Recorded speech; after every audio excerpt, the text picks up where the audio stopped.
As you well know, I've created millions, tens of millions, hundreds of millions, billions, tens of billions, and hundreds of billions. And we've crossed over the $1 trillion mark. Thank you.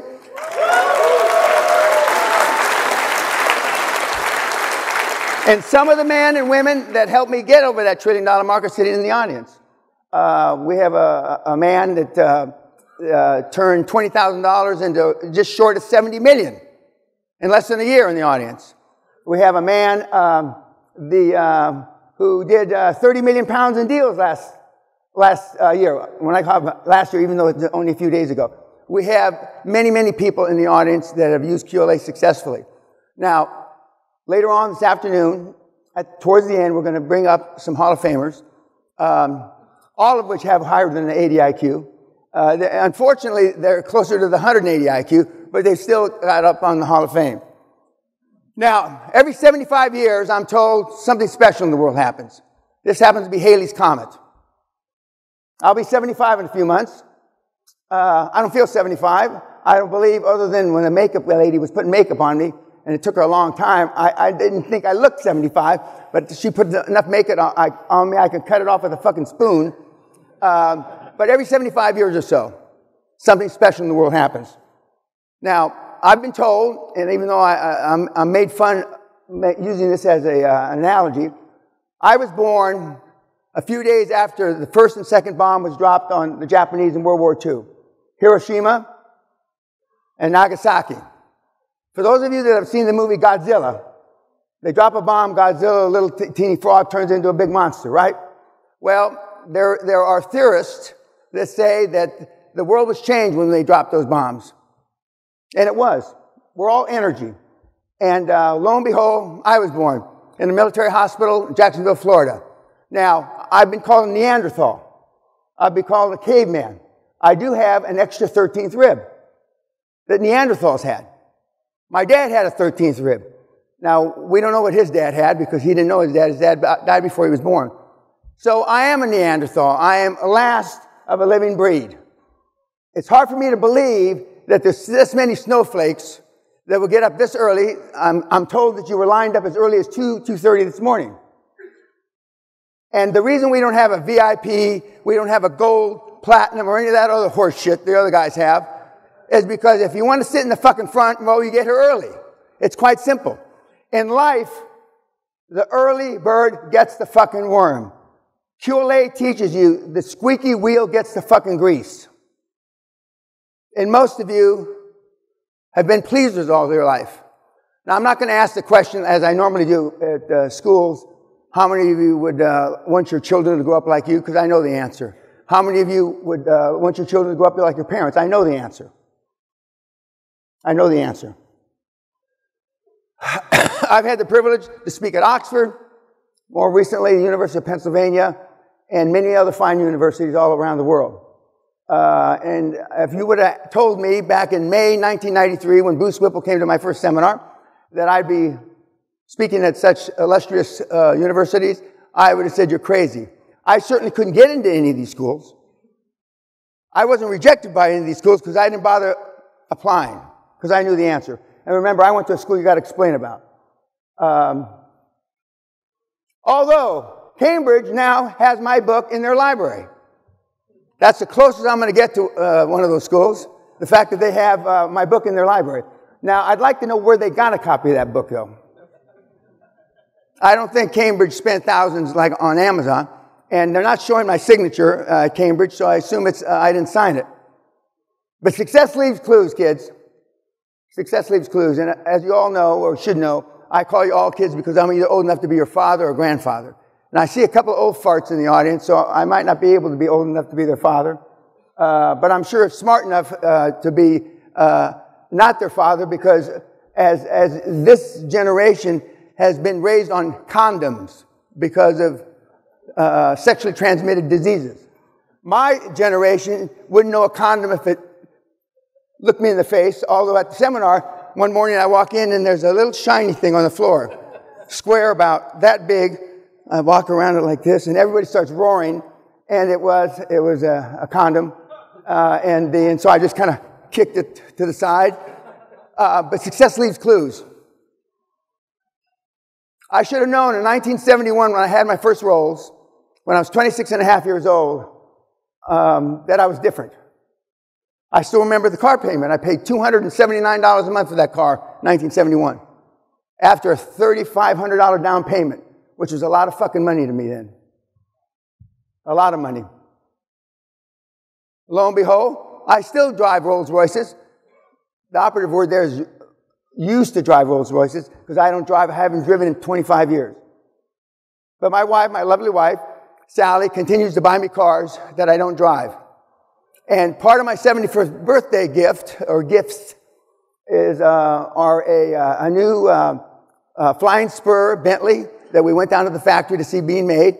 And from here, in 2 weeks from now, we'll be going down to the Rolls dealer in southern England to see the Rolls being built for my 75th birthday, which I'll never drive.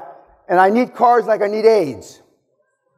We have 4 or 5 cars, expensive cars, none of which I drive because I have a driver and have had a driver for a long, long time. Now, success leaves clues. This is the war room of one of my more successful mentees. The slides are up on the walls. You can't really tell from that picture, but there's a treadmill underneath. Most of the high-performance kids that I train now stand in front of a TV on a treadmill. The operative speed is 4 kilometers an hour, I'm told, and you can still type. Success leaves clues. You may not like Trump, but we have the best numbers in America in my lifetime. Unemployment at a low, payroll gain at a high. When Mr. Trump, full disclosure, I knew him in a previous life, haven't talked to him in 25 years, when he sneezes, everybody catches a cold. Finance in this country, finance in the EU, finance in South America, finance around the world has changed because of President Trump. I just wish he wouldn't fucking text so much, or whatever that thing is he does when he sticks his foot in his mouth.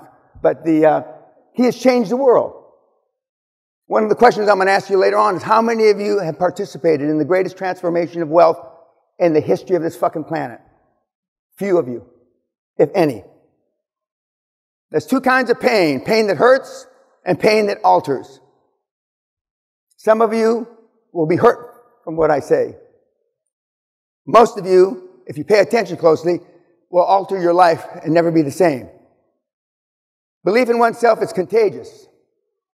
When I gave the seminar in May 1993, I didn't realize that self-esteem was a rare commodity. I didn't know that. I had no fucking idea. I was clueless. But your parents didn't do you any favors. They did the opposite of doing you a favor. They hurt you. Because the men that were my dad's buddies, World War II vets, Korean War vets, all had one thing in common. They had big balls that translated almost always into high self-esteem, self-confidence, etc. What happened? We've been here about a little short of 14 billion years, 2 million, the planet's been here, excuse me. We've been here about 2 million years, 100,000 generations, 200,000 years. We all have caveman DNA in us, not just because I have a 13th rib. Back in the old days, those days I'm talking about, if somebody walked by and you wanted it, you clubbed them in the head and took it. When a hot girl walks in the room, guys, how long does it take you to figure this out? A half a second? A thousandth of a second? A millionth of a second? Gals, when a good-looking guy walks in the room, how long does it take you to figure it out? A half a second? A millionth of a second? What's happened to us? You should be able to look at transactions as fast as I do. Takes me 3 to 5 seconds before I say next, or let's take a deeper dive. 3 to 5 seconds. Closer to 3. Does cash flow cover motherfucking debt service how many times? That's it. Yet some of you in this room have spent not minutes, not hours, not days, not weeks, but months looking at transactions. Months. And the reason why you take months is because you don't want to make a decision, because you might be wrong. Because you've been wrong with most of the stuff that you've ever tried in your life.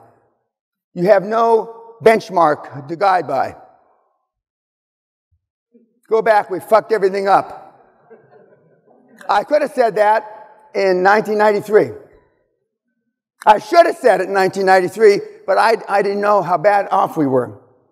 Now, there's Bruce Whipple and I, 1994, at a seminar.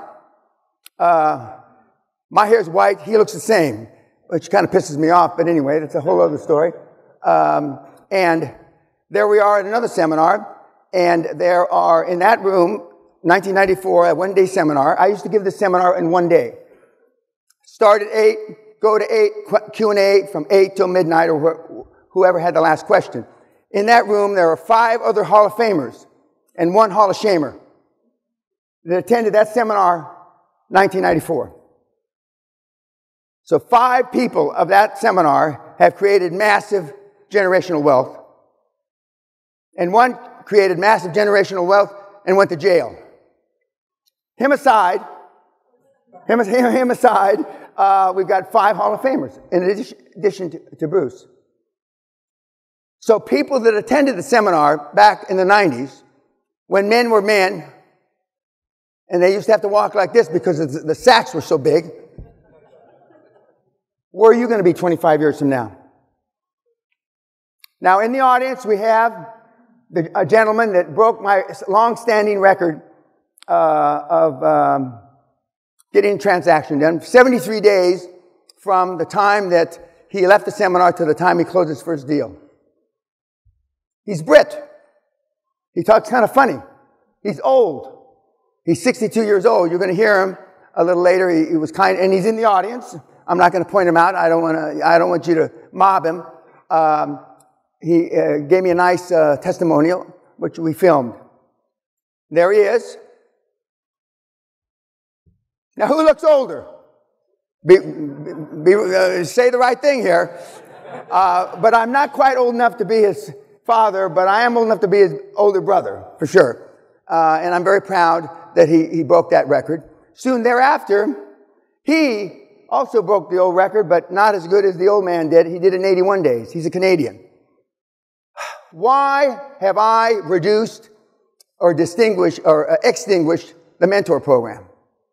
Because we found after a lot of studies that there was no direct correlation to making money and me mentoring you for a year, 11, 10, 9, 8, 7, 6, 5, 4, 3, 2 months. There's no difference. The only difference is the individual. The only difference is the individual. In i.e., the last seminar that I gave, I believe we were down to 2 months mentor program. Enough to see what a weekly report looked like, and enough to at least have 1 Zoom call, which is a call where we all get together from that group. But both of these gentlemen I just described came out smoking. They came out with a vengeance. 1 Brit, 1 Canadian. Arguably, difference in age by almost 30 years, but they both did this. They came out fucking smoking. There was no reserve. They didn't have the emergency brake on or any of the classic metaphors I use. They came out smoking. If I had put QLA for Dummies 25 years ago, hopefully I wouldn't be giving a seminar today, because the results would have been overwhelming. But based on QLA for Dummies so far, having seen that most of you can't even do it unless I hold your hand and walk you across the goal line, it's because it's you. It's not the system. The system works. We know it works. No question about it. This is an example of he's a criminal lawyer. He's the lawyer to the mob. Gotti, John Gotti, etc. His wife said I was a cult leader, psychopath, and yet on his last birthday a couple months ago, my wife, seeing the power and success of QLA, surprised me with this birthday cake of me and Mr. Pena on my birthday this week. Same girl who emailed Dan 2 years ago telling him I was out of control and a beast. She didn't just email, she called. We get calls from wives, let my husband go. You cult leader, let him go.